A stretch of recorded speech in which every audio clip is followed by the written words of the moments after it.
문수살이여, 이 지장보살 마하살은 과거 말로 할래야 할 수도 없는 오랜 겁전에 큰 장자의 아들이 되었더니라. 그때 세상에 부처님이 계셔서 호를 사자 분신 구족 만행 열애라 하셨느니라. 그때 장자의 아들이 부처님 상호가 천복으로 장엄하심을 보고서 그 부처님께 어떤 수행과 서원을 세워야 이런 상호를 얻나이까 하고 여쭈었다. 이에 사자분신 구족 만행 열애께서 이 몸을 얻고자 하거든 마땅히 오랫동안 온갖 고통받는 중생들을 건져주어야 되느니라고 일러주셨더니라.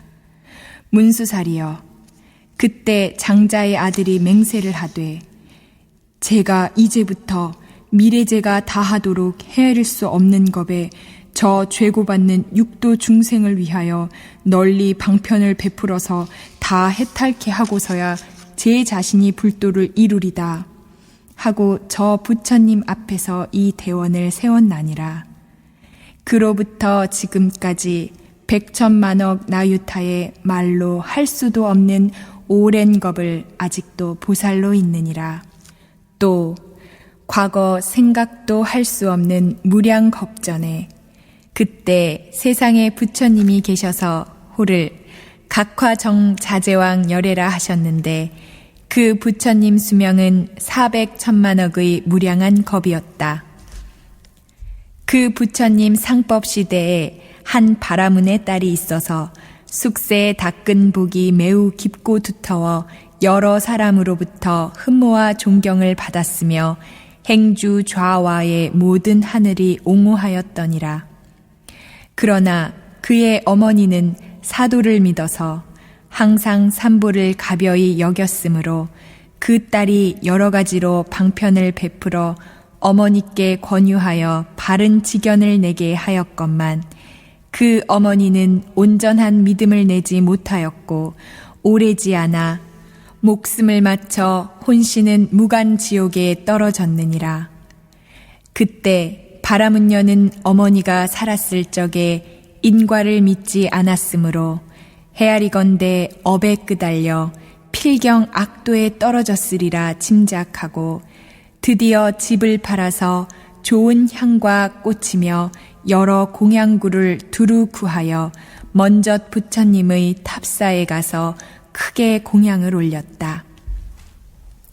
그때에 그 절에 모셔진 각화정 자제왕 열애의 위용이 아주 장엄스러운 것을 보고 바라문녀는 더욱 공경하는 마음이 우러나 절을 하면서 혼자 생각하기를 부처님은 대각이시라 온갖 지혜를 갖추셨으니 만약 세상에 계셨더라면 우리 어머니가 돌아가신 뒤에 만일 부처님께 와서 여쭈어 보았다면 반드시 가신 곳을 알았을 것이다 하면서 바라문녀는 오래도록 흐느껴 울며 부처님을 우러러 사모하였다. 그럴 때 호련히 공중에서 소리가 들려왔다. 우는 자여, 성녀여, 너무 슬퍼하지 말라. 내가 이제 내 어머니의 간 곳을 알려주리라. 바라문녀는 공중을 향하여 합장하고 여쭈었다. 어떤 신덕이시온데 저의 근심을 풀어주시옵니까? 제가 어머니를 잃고 나서 밤낮으로 생각하였으나 어머니가 태어나신 곳을 물어볼 데가 없었나이다. 그때 공중에서 또 소리가 났다. 나는 너의 지극한 절을 받은 과거의 각화정 자제왕 열애니라. 내가 어머니 생각하기를 보통 사람들보다 배나 더한 것을 보았으므로 각별히 와서 일러주노라. 이 소리를 듣고 바라문녀는 감격하여 몸을 일으켜 스스로 부딪혀 팔과 다리를 성한 데 없이 다쳤더니 좌우에서 부축하고 돌보아 한참 만에 겨우 정신을 차리고 공중을 향하여 아뢰었다. 부처님이시여, 바라옵건대 크옵신 사랑으로 불쌍히 여기시어 우리 어머니가 태어나신 곳을 어서 말씀하여 주옵소서. 저는 이제 몸과 마음이 곧 죽을 것만 같나이다. 이때 각화정 자제왕 열애께서 성녀에게 이르셨다. 내가 공양 올리기를 마치거든 얼른 집으로 돌아가 단정히 앉아서 내 명호를 생각하여라.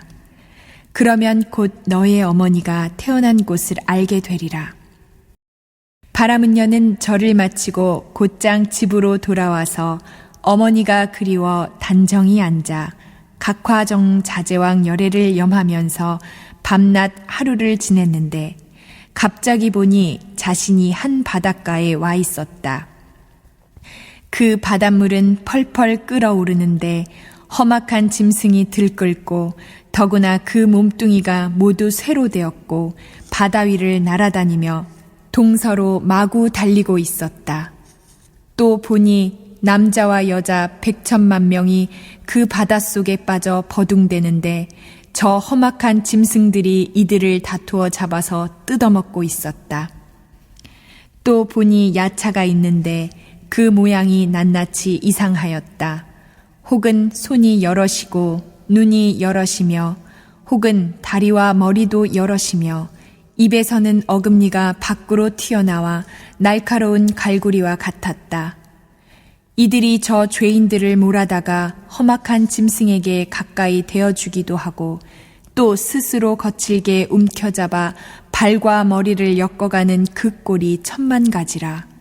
차마 오래 볼 수 없었다. 그때 바람은녀는 염불하는 힘으로 자연히 두려움이 없었느니라. 여기에 무독이라는 한 귀왕이 있어서 머리를 숙여오며 성녀를 맞이하면서 말하였다. 장하십니다. 보살은 어떤 인연으로 이곳에 오셨습니까? 바람은녀가 귀왕에게 물었다. 여기는 어디입니까? 무독이 대답하였다. 이곳은 대철이산 서쪽의 첫 번째 바다입니다. 내가 들으니 철이산 속에는 지옥이 있다는데 그것은 사실입니까? 참으로 지옥이 있습니다. 내가 지금 어떻게 해서 지옥 있는 곳을 오게 되었습니까? 만약 부처님의 위신력이 아니면 바로 업력에 의한 겁니다. 이 두 가지가 아니면 결코 여기에 올 수 없습니다. 성녀가 또 물었다. 저 물은 웬일로 저렇게 용솟음쩍 끓어오르며 저 많은 죄인과 험악한 짐승들은 어떻게 된 것입니까? 저들은 남연부제에서 악한 짓을 한 중생입니다. 갓 죽은 자가 49일을 지나도록 망자를 위하여 공덕을 지어 고난에서 건져주는 이가 아무도 없고 생시에도 착한 일을 한 바가 없으면 결국에 본래 지은 업을 따라 지옥에 가느라고 자연히 먼저 이 바다를 건너게 됩니다. 이 바다 동쪽으로 10만 유순을 지나 또 한 바다가 있는데 거기의 고통은 이곳에 배나 되고 그 바다 동쪽에 또 한 바다가 있는데 거기의 고통은 또 그 배나 됩니다. 이 고통은 삼업이 악하였던 원인으로 해서 받는 곳이므로 모두가 어페라 부르는데 그곳이 바로 여기입니다.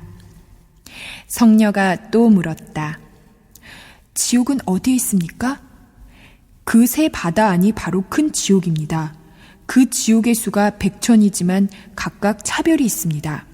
큰 것으로는 18비나 되고 그 다음 것이 500이고 또 그 다음 것이 1100이나 되는데 지독한 고초가 한량 없습니다. 성녀가 또 물었다. 우리 어머니가 돌아가신 지 얼마 안 되나 알 수 없습니다. 그 혼신은 어디로 갔을까요? 귀왕이 물었다. 보살의 어머니는 생전에 어떤 일을 하셨습니까? 우리 어머니는 소견이 삿대어 산보를 헐뜯어 비방하였고 서로 잠깐 믿다가도 이내 돌이켜 또 공경치 않았습니다. 돌아가신 지 비록 며칠이 안 되나 태어나신 곳을 알 수 없습니다. 보살의 어머니는 성씨가 누구십니까? 우리 부모는 모두 바람은 종족인데 아버지 이름은 시라선견이고 어머니 이름은 열젤입니다. 무독이 합장하고서 보살에게 알려주었다. 성자는 집으로 돌아가소서. 조금도 걱정하거나 슬퍼하지 마소서. 열젤이 죄녀가 천상에 난 지 이제 사흘이 되었습니다. 효순한 자손이 어머니를 위하여 공양을 올리고 복을 닦아 각화정 자제왕 열애의 탑사의 보시한 공덕으로 보살의 어머니만 지옥에서 벗어난 것이 아니라 그날 이 무간 지옥에 있던 죄인들은 모두가 함께 천상에 태어나 낙을 누리게 되었습니다. 귀왕이 말을 마치고는 합장하고 물러갔다. 바람은녀는 꿈결같이 집으로 돌아와 이 일을 깨닫고는 곧 각화정 자제왕 열애의 탑상 앞에 나아가서 큰 서원을 세우기를 바라옵나니 저는 미래겁이 다하도록 죄고에 허덕이는 중생에게 널리 방편을 설하여 해탈시키겠나이다 고 하였느니라. 부처님이 문수사리에게 또 말씀하셨다. 그때의 귀양인 무독이란 자는 지금의 제수보살이고 바라문녀는 바로 지장보살이니라. 세존이여, 지장보살은 여러 겁으로 오면서 어떤 발언을 하였건대 이제 세존의 은근하신 찬탄을 받나이까? 세존께서 간략히 말씀하여 주옵소서. 부처님이 정자제왕 보살에게 이르셨다. 자세히 듣고 자세히 들어 잘 생각하라. 내가 그대를 위해 분별하여 해설하리라. 저 과거 한량없는 아승지, 나유타, 말로 할 수도 없는 겁전의 일이니라. 그때 부처님이 계셨으니 호는 일체지, 성취, 열애, 응공, 정변지, 명행족, 선서, 세간해, 무상사, 조어장부, 천인사, 불, 세존이셨고 수명은 6만 겁이었느니라. 이 부처님이 아직 출가하시기 전에는 작은 나라의 왕이 되어 한 이웃나라 왕과 더불어 벗을 삼고 함께 십선을 행하여 중생을 이롭게 하였더니라. 그런데 그 이웃나라에 사는 백성들이 여러 가지로 악한 일을 많이 지음으로 두 왕은 의논하고 널리 방편을 베풀자고 하였다.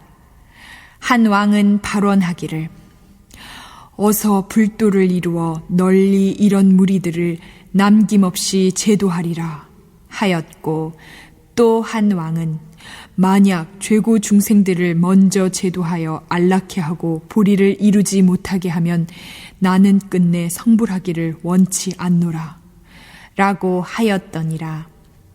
어서 성불하기를 발언한 왕은 곧 일체지, 성취, 열애였고, 영원히 죄고 중생을 제도하고 성불을 원치 않은 왕은 바로 지장보살이었느니라. 또 과거 한량없는 아승직업에 한 부처님이 세상에 출현하셨으니 명호는 청정 연하목 열애이셨고 수명은 40겁이었느니라.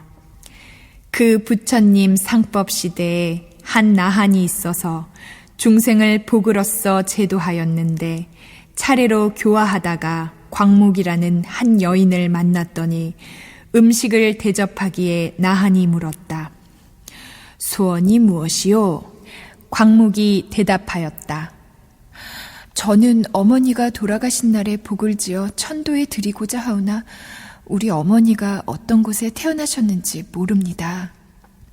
나한이 가엾이 여기고 정에 들어 살펴보니 광목의 어머니는 나쁜 곳에 떨어져 모진 고통을 받고 있었다. 나한이 광목에게 물었다.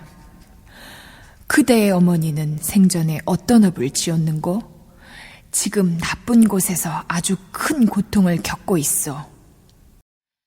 우리 어머니는 습송이 물고기와 자라 같은 것을 즐겨 자셨고 그 중에도 새끼를 많이 자셨는데 혹은 볶고 혹은 지져서 마음껏 자셨으니 아마 그 수는 1000만보다 배나 더 될까옵니다. 존자는 자비로 불쌍히 여기사 어떻게든지 구하여 주소서. 나한이 가엾이 여기고 방편을 지어 광목에게 권하여 말했다. 그대는 지극한 정성으로 청정연화목 열애를 염하고 겸해서 그 부처님 형상을 조성하거나 그려모시면 산 사람도 죽은 사람도 모두 좋은 과보를 얻을 것이요. 광목이 이 말을 듣고는 곧 애착하던 것을 바쳐 불상을 그려 모시고 공양을 올리며 더욱이 공경하는 마음으로 슬피 울면서 우러러 절을 하였더니 문득 새벽녘 꿈에 부처님을 배우니 금빛이 찬란한 것이 마치 수미선과 같았다. 그 부처님이 큰 광명을 놓으시며 광목에게 이르셨다.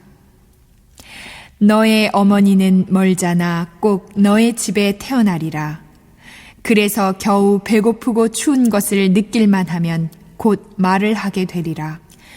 그 뒤에 그 집에서 여종이 한 자식을 낳으니 사흘이 채 못되어 말을 하는데 머리를 조아리고 슬피 울면서 광목을 보자 이렇게 말했다.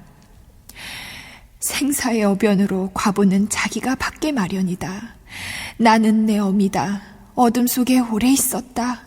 너와 이별한 뒤로 큰 지옥에 여러 차례 떨어졌다가 이제야 복력을 입어 몸을 받아놨다만 미천한 사람이 됐고 게다가 단명하여 13살만 되면 또다시 악도에 떨어질 것이다. 내가 내 업보를 벗겨줄 무슨 계책이 있겠느냐? 광목이 이 말을 듣고는 자기 어머니인 것을 의심치 않고 목매어 슬피 울면서 종의 자식에게 말했다. 이미 우리 어머니가 틀림없다면 본래 지은 죄를 알아야 합니다. 어떤 업을 지었기에 악도에 떨어졌습니까? 살생하고 헐뜯어 욕을 한 2가지 업으로 벌을 받았다. 만약 내가 복을 지어 나의 고난을 구제하여 주지 않았다면 이런 업으로서 도저히 벗어날 수 없었을 것이다. 광목이 물었다. 지옥의 죄보는 어떠하든가요? 종의 자식이 대답했다. 죄고받는 일은 차마 말로 할 수 없다. 100년을 두고 1000년을 두고 말하더라도 다 하기 어려울 것이다. 광목이 듣고는 통곡하며 울다가 허공을 향하여 말했다. 바라오니 우리 어머니를 지옥에서 영영 벗어나게 하여 주옵소서. 13살을 마치고 나서도 무거운 죄보가 없도록 하여 주옵소서. 다시는 악도에 거치지 않게 하여 주옵소서. 시방의 모든 부처님이시여 저를 가엾이 보옵소서. 제가 어머니를 위하여 바라는 이 광대한 서원을 들어주소서. 만약 우리 어머니가 사막도와 이 미천한 신분과 여인의 몸까지도 아주 여의고 영겁토록 다시 받지 않게 된다면 제가 청정 연화목 열애의 상 앞에서 맹세하겠나이다. 오늘부터 이 뒤로 100천만억급 동안 모든 세계에 있는 지옥과 사막도에서 고통받는 모든 중생들을 구원하여 지옥, 축생, 악귀 등 악취에서 영원히 여익케 하고 이런 무리들을 모두 다 성불케 한 후에야 제가 정각을 이루겠나이다. 이렇게 서원을 마치자 청정 연화목 열애의 말씀이 들려왔다. 광무가 내가 큰 자비로 어머니를 위해 능히 훌륭하게도 그런 큰 원을 세웠구나. 내가 보건대 너의 어머니가 13살이 차면 지금의 볼을 벗고 다음에 범지로 태어나서 헤아릴 수 없는 겁을 살다가 뒤에 불과를 이루고 널리 항하의 모래수 같은 인간과 하늘을 제도하리라 고 일러주셨더니라. 부처님이 또 말씀하셨다. 저 때의 광목을 복으로 제도한 나하는 곧 무진의 보살이고 광목의 어머니는 곧 해탈보살이며 광목 여인은 바로 지장보살이니라.